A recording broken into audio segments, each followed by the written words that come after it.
현재 논란이 되고 있는 서울중앙지법 지기현 부장판사의 술접대 의혹과 관련해 고위공직자범죄수사처인 공수처가 본격적인 수사에 착수했습니다. 대법원 윤리감사관실 또한 사실관계를 확인 중이며 이 조사 결과에도 관심이 집중되고 있습니다. 공수처는 이 사건을 수사본부에 배당하고 수사에 나섰습니다. 이번 사건은 시민단체의 고발로 시작되었으며 고발 내용이 다소 추상적일 수 있다는 관측이 나오고 있습니다. 이에 따라 공수처는 고발인 조사를 시작으로 필요한 경우 지기현 부장판사 및 관련자들을 소환해 구체적인 시간, 장소, 접대 내용, 비용 지불 방식 등을 파악할 예정입니다. 특히 민주당에서 제보한 사진 외에 추가적인 정보가 부족한 상황이어서 관련자들의 진술을 통해 사실관계를 특정하는 데 주력할 것으로 보입니다.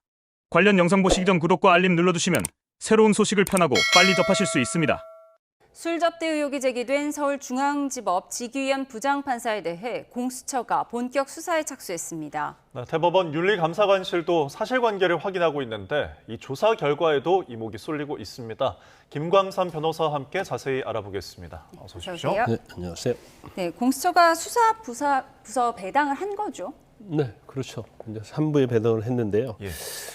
아마 이건 시민단체에서 고발했기 때문에 예. 내용이 굉장히 추상적일 거예요. 예. 그래서 일시 장소랄지 이런 것들이 제대로 아마 고발장에 적혀 있지 않을 가능성이 크다 이렇게 보고요. 네. 일단 뭐 고발이 됐기 때문에 이건 뭐 수사를 당연히 해야 하는 사안이고요. 이제 그러다 보니까 이제 수사 3부에 배당을 해서 일단 고발인부터 조사를 할 겁니다. 그 다음에 거기서 어떤 내용이 나오면 이제 지기현 판사에 대해서 조사하는 그런 방식으로 갈 가능성이 크죠. 네. 결국에는 이제 그런 일시랄지 이런 부분들이 이제 특정이 되지 않으니까 사실관계를 확인하기 위해서 관련자들을 좀 소환할 가능성이 있는 겁니까? 근데 아마 지금 공수처에서 이제 관련자들에 대한 정보가 없을 가능성이 커요. 그래서 이에 예. 관련된 정보는 이제 민주당의 제보자가 제보한 거잖아요. 예. 그러면 사진만 제공했고 뭐 지기현 판사랄지 아니면 지금 사진에 나와 있는 지기현 판사 말고 한 2명 정도 있지 않습니까? 네, 네. 그렇습니다. 그 사람들에 대해서 알고 있는지는 모르겠어요. 그러면 결과적으로 일단은 뭐 고발했기 때문에 그러면 지기현 판사를 상대로 나머지 2명이 누구냐? 이제 그러면 2명이 이제 특정되지 않겠습니까? 네. 그러면 뭐 일시 장소랄지 그날에 어떠한 뭐 그 술집에서 어떤 일이 일어났고 거기에 대해서 계산은 어떻게 했는지랄지 예. 이런 부분을 뭐 절차적으로 조사를 할 가능성이 크죠. 예. 의혹을 제기한 민주당은 재판관 교체를 지금 요청을 하고 있는데 사실 뭐 모든 제보에 대해서 이렇게 대응을 할 수는 없는 것이고 어느 정도 혐의가 드러나야 재판관 교체까지 갈 수 있다 이렇게 보세요? 근데 이제 이 내용을 전체적으로 보면 아마 청탁금지법 위반이 될 가능성이 커요. 만약에 지기현 판사가 뭐 접대를 받았다고 한다면 이게 이제 100만 원 이상이면 형사처벌 대상이 될 수 있고요. 예. 100만 원 아래면 이제 과태료 사안이거든요. 그러면 이 내용에 대해서 일단 대법원에서 지금 조사를 하고 있거든요. 윤리감사관이. 조사를 한 내용에 따라 좀 달라질 수 있다 이렇게 보고요. 뭐 경우에 따라서는 뭐 전혀 그 의혹이 터무니없는 걸로 끝날 수도 있고요. 또 만약에 하나 유법상의 조음이라도 있다고 한다면 이제 징계위원회를 열어야죠. 그럼 예. 판사에 대한 징계는 정직, 감봉, 견책 한 3가지 정도가 있어요. 그래서 이제 정직이 당하게 되면 사실은 이 재판은 계속 진행할 수 없는 겁니다. 네. 그런데 감봉이나 이제 견책 정도 되면 뭐 이것은 재판과 상관이 없는 거예요. 예. 그리고 이 의혹 사건 자체가 법관이 어떤 뭐 재판에서 제척, 그러니까 배제되는 거죠. 예. 그다음에 뭐 본인 스스로가 회피를 한다랄지 아니면 당사자인 윤 전 대통령이 기피할 수 있는 그 사유에는 해당이 되지 않습니다. 예. 그래서 정지 만하나 뭐 징계를 당하게 된다고 한다면 이제 정직 정도 나와야지 예. 이제 재판에서 배제될 가능성이 크다. 저는 그렇게 보고 있어요. 예. 그러니까 지기현 판사는 일단은 본인에게 삼겹살, 소주도 사준 사람이 없다라고 의혹을 이제 전면 부인하고 있는 상황에서 지금 사진이 공개가 되지 않았습니까? 이런 네. 사진들이 좀 증거로 활용될 수가 있나요? 근데 사진 자체를 보면 약간의 의구심은 들긴 해요. 예. 왜냐하면 판사가 접대받으러 어떤 술집에 갔다는 거예요. 예. 술집에 갔는데 거기서 사진을 찍을 이유는 없잖아요. 예. 예. 그리고 지금 3명이 찍었는데 원칙적으로 이제 부장판사급이라고 한다면 접대를 받으러 갔으면 가운데 사실은 지기현 판사가 앉아 있어야 하는 게 맞지 않아요. 예. 근데 이제 표정이나 여러 가지를 보면 뭐 친구 정도 돼서 자리에 연연하지 않고 상석 그런 거 따지지 않고 그냥 촬영한 것처럼 보인단 말이에요. 그래서 단순히 저 사진 하나만 가지고 술집 가서 뭐 접대를 받았다랄지 뭐 여자고 뭐 유흥 접대보고 유흥을 즐겼다랄지 이제 그걸 단정할 수 있는 사진은 아닌 것 같습니다. 예. 그래서 좀 더 민주당에서 정말 뭐 제보 내용이 더 유법적인 것과 확실한 내용이 좀 있어야 한다. 그렇지 않고 저 정도 사진만 가지고는 제가 볼 때는 뭐 대법원도 마찬가지고 윤리감사관실도 마찬가지고 그다음에 공수처도 마찬가지고 뭐 처벌할 수 없는 그런 상황이 될 수도 있다. 저는 그렇게 봐요. 예. 네. 그러니까 단순 지인이나 친구랑 찍은 사진일 수도 있다라는 가능성도 말씀을 해주셨는데 주기현 판사가 어제 윤 전 대통령 4차 공판을 앞두고 시작 전에 이는 판사 뒷조사다 이런 표현을 썼습니다. 아무래도 결백을 주장하는 일환이겠죠. 그렇죠. 이제 판사 입장에서 이거 자체를 갖다 뭐 어디 가서 공식적으로 기자회견할 수도 없고 네. 그리고 이제 판사의 어떤 독립성이랄지 그다음에 이제 재판과 관계 이런 것들이 상당히 애매한 측면이 있어요. 그래서 또 외부에서 이렇게 기자회견을 하게 되면 그것도 좀 논란이 있을 거예요. 그래서 이제 자기 입장을 재판하기 전에 나는 이러이러한 입장이다. 그리고 계속 뒷조사를 해가지고 외부에서 자기에 대해서 이제 공격을 하고 있는데 자신은 전혀 뭐 그런 거에 떳떳하다 이렇게 얘기를 했지 않습니까? 그러면서 자기는 뭐 삼겹살에 소맥을 먹는 사람인데 삼겹살을 소맥도 사주는 사람이 없다. 이 정도로 제가 볼 때는 자신 있게 얘기를 했단 말이에요. 예. 그럼 이제 민주당에서는 계속적으로 사진이 추가적으로 있다고 계속적으로 예. 뭔가 이렇게 안개를 피우고 있는데 그럼에도 불구하고 지금 부장판사가 저렇게 얘기하는 걸 보면 뭐 자기는 아무런 과오가 없다는 거에 좀 자신감의 표현이 아닐까 저는 뭐 그런 생각을 합니다. 예. 근데 지금 언급하신 입장은 이 사진이 공개되기 전에 이제 지기현 판사가 밝힌 입장인데 사진 공개 이후에는 또 따로 입장을 밝히지 않았거든요. 근데 그 사진에 대해서 본인은 알고 있었을 거예요. 왜냐하면 민주당에서 공개한 사진이 3명이 찍은 사진은 아니지만 예. 거의 룸사롱이라고 말하는 이제 실제로는 단란주점이라고 그래요. 예. 그러니까 어떻게 보면 우리가 생각하는 룸사롱과 단란주점이 약간의 뭐 차이가 있죠. 그런데 그 사진을 공개를 했었잖아요, 민주당에서. 네. 그 내부를 이제 그렇기 때문에 아마 본인이 그것에 갖고 사진을 찍었다고 한다면 어디인지는 알고 있었겠죠. 그렇기 때문에 그걸 모를 일은 없을 거고 아마 3명이 사진 찍었다는 것도 알고 있을 거예요. 예. 당연하게. 그런데도 불구하고 저렇게 당당하게 이 얘기를 하는 걸 보면 예. 만에 하나 자기가 이제 과오가 있다 하면 저렇게 얘기할 수 없죠. 만에 또 민주당에서 뭐 하나를 또 터뜨리게 되면 그로 인해서 더 이제 치명적인 상처를 입을 수 있기 때문에 예.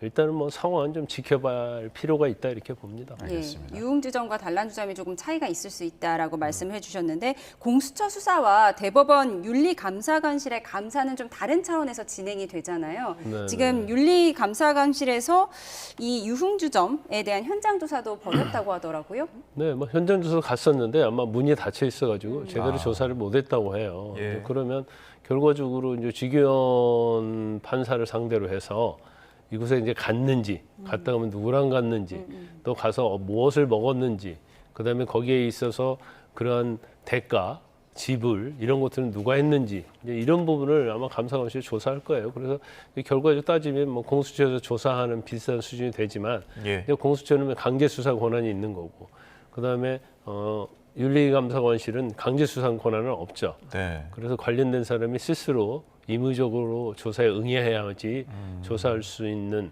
조사 절차가 진행될 수 있는 그런 차이가 있다고 볼 수 있습니다. 돈 지불을 각자 했다면 별로 문제될 소지가 없는 건가요? 그렇죠. 각자 자기의 어떤 예를 들어서 뭐 한 50만 원, 100만 원 예. 그런 차원에서 뭐 나누기 n분의 1 했다고 한다면 아무런 문제가 없는 거예요. 또 뭐 지기현 판사 본인이 또 지불했다 오면 그런 문제가 없고, 그다음에 그게 다른 제3자가 참석했던 제3자가 지불했다고 하면 이제 금액의 문제가 되죠. 그래서 100만 원 이상이 된다고 한다면, 그러니까 이것도 3으로 나눠야 하는 거예요. 예. 예를 들어 300만 원을 지급했다. 그러면 3으로 나누면 100만 원 이상이 되잖아요. 예. 그럼 이제 청탁금지법상 처벌 대상이 될 수 있는 거고, 100만 원 이하 99만 원, 뭐 네. 그렇게 접대를 받았다 보면 이제 과태료 대상이거든요.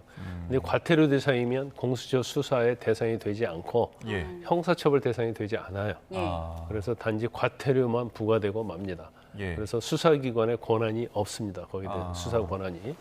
알겠습니다. 이 안개 속인 이 의혹이 그렇다면은 얼마나 좀 시간이 걸리면서 결정이 될지가 좀 궁금한데요. 이 사건은 사실은 뭐 복잡하지 않죠. 아. 그래서 아마 일시장소가 언제인지 모르겠어요. 제가 볼 땐 시간이 좀 지난 사건일 수도 있고, 예. 그다음에 제보자가 누구인지, 그리고 제보자가 뭐 저 사진만 가지고 있는 건지, 아니면 내용을 확실히 알고 있는 건지, 그리고 만에 하나 저 뭐 같이 술자리를 같이 했다 하더라도 그게 현금으로 지불됐는지 그렇지 않은지, 이제 그런 여러 가지 이제 복잡한 사안은 좀 있죠. 그렇지만 일반적인 뭐 수사나 할지 일반적인 뭐 징계위원회에서 결정할 수 있는 사실관계는 예. 그렇게 이제 복잡하지 않다. 그러나 시간은 많이 걸리지 않을 거예요. 네. 알겠습니다. 이에 대한 민주당의 추가 공개나 지 부장판사의 추가 입장이 나오면 또 전해드리도록 하겠습니다. 저희는 다른 주제를 한번 살펴보도록 하겠습니다. 어제 경기도 시흥에서 흉기 난동 사건이 발생해서 2명이 숨지고 2명이 다쳐서 충격을 주고 있는데 이 사건 개요부터 정리를 좀 해주실까요? 일단 이 사건의 범인은 이제 50대 중국인 이제 차철남이라는 사람입니다. 근데 이 예. 사람이 이제 중국에서 왔는데 지금 2명을 살해했거든요. 흉기로 2명 살해했는데 이 2명은 지금 차철남하고 굉장히 의형제처럼 친하게 지내는 그런 사람이라고 합니다. 그래서 5월 17일 날 그날 그 중에 이제 뭐 전에 돈 거래가 있었는데 예. 여러 차례 걸쳐서 한 3천만 원 빌려줬다고 그래요. 예. 그게 2013년 전에 3년도에 있었다고 그래요. 그러니까 12년 전 아닙니까? 예. 그리고 그때 돈을 3천만 원 빌렸는데 이제 갚지 않았다는 거예요. 그래서 그 두 형제의 한 명을 집으로 불러가지고 흉기로 살해를 하고, 예. 그 다음에 그 형제의 나머지 한 명은 그 집으로 찾아가지고 또 흉기로 살해를 합니다. 근데 예. 그 집이 차철남이 주거하는 집하고 한 200m밖에 떨어져 있지 않다고 그래요. 이제 그게 5월 17일에 있었던 일이고, 예. 그다음에 이제 5월 19일 날 또 범행을 하는데 자기 집 주변에 있던 이제 편의점에 가가지고 그 편의점 주인 예. 60대 여자분을 또 흉기로 또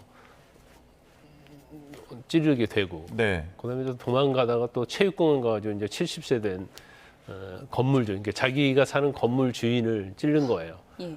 그래서 결과적으로 이제 5월 17일 날 시신 두 구는 결국 그 주거지에 있던 곳에 이제 방치를 한 거고요. 예. 이틀 후에 또 살인 행위를 하다가 이제 결국은 잡힌 거죠.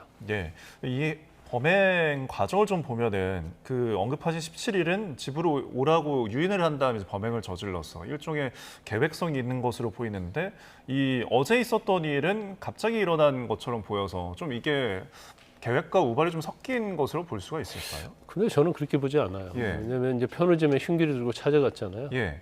찾아갔는데 이제 왜 그러면 살해하려고 했느냐? 그러니까 평소 때 이제 자기에 대한 험담을 하고 다녔다 이런 얘기를 하고 있고, 예. 그 다음에 자기가 거주하는 건물의 이제 집주인 자체도 평소에 이제 자기를 무시했다는 거잖아요. 예. 그러니까 우발적이라는 것은 일반적으로 이제 싸우다가 뭐 말다툼하다 하는 경우를 보통 우발적이라고 하는데, 네. 이제 뭐 편의점을 찾아갔다는 것은 결과적으로 살해하기 위해서 찾아간 거예요. 예. 그다음에 나머지 그 자기의 건물주 70대 남자는 뭐 의도적이 아닐 수도 있겠죠. 그렇지만 체육공원에서 70대 집주인이 있다는 걸 알고 갔다고 한다면 이건 계획범죄겠죠. 아, 예. 그 우연히 뭐 마주칠 가능성이 있을까요? 그러면 결과적으로 따지면 이미 2명을 살해하고 나서 나머지 자기에게 좋은 감정이 있지 않았던 네. 이제 두 사람을 찾아서 살해하려다 이제 미수에 그쳤다 이렇게 볼 수 있을 것 같습니다. 알겠습니다. 예, 이 사건 외에도 최근에 경기 동탄 화성에서도 중국인 흉기 사건이 잇따라 발생을 하고 있습니다. 어떤 사건들이었죠?